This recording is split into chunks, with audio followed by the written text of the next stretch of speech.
Hi, this is a short video about the Deadman's chess campaign system, campaign movement, and ship combat. A little different from some of the other games. Each game uses the same core mechanics, but it's slightly different. So let's say here that I'm starting off in Barbados, and I want to go sailing to go search for ships, go to other ports, get into adventures. Now, you see that the campaign month here has some wind modifiers because the winds in the Caribbean shifted periodically to make it easier or harder to get in and out. Let's say we're, for example, in January, right? This is easier to go eastbound, easier to go west, harder to go eastbound because of prevailing wind. So I get +1 west. So I can go 5 or 6 to the west. I go 1, 2, 3, 4, 5, end up at Santo Domingo.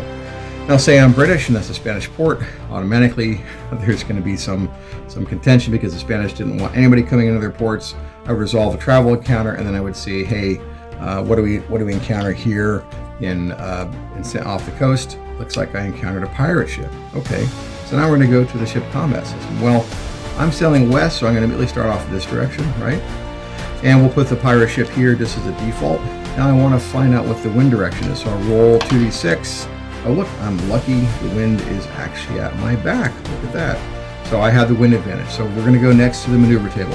It's a simple rep versus rep. I have an advantage because I've got the wind at my back. And I'll roll extra dice, and I beat him twice. So I won the maneuver table.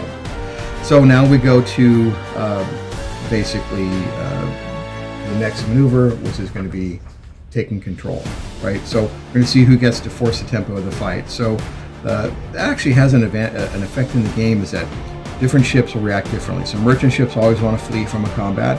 Pirate ships will attack the same or smaller ship, but run from bigger ships.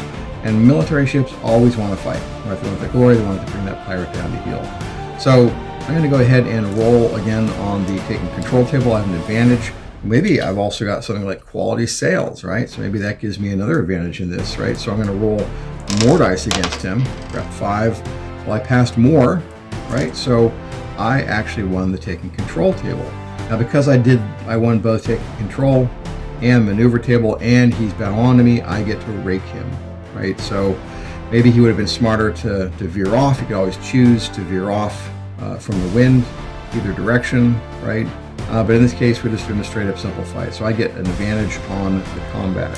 And we'll go ahead and roll that up with my modifiers. And he passed 1, but my modifiers I pass, I get an extra d6, and I pass 2. So I smash him up pretty hard. So he takes 2 rep damage, right? So now he'd be down from 4 rep to 2 rep, and I can actually now close to board him. So let's close to board him, and maybe I've got another loot card. Maybe that's carronades, right? That could be smashes, gives me another advantage in boarding action. He's damaged, he's down rep, so he rolls and he only passes 1. I roll and I pass 2, so I capture the ship. Now maybe in that capturing the ship, I also get some more loot from it. I get some fame points, I got some rum, I found another cool ship, right, a Bahamas sloop, it's very maneuverable, and I get some more rep. And that's how it works. Thanks for watching.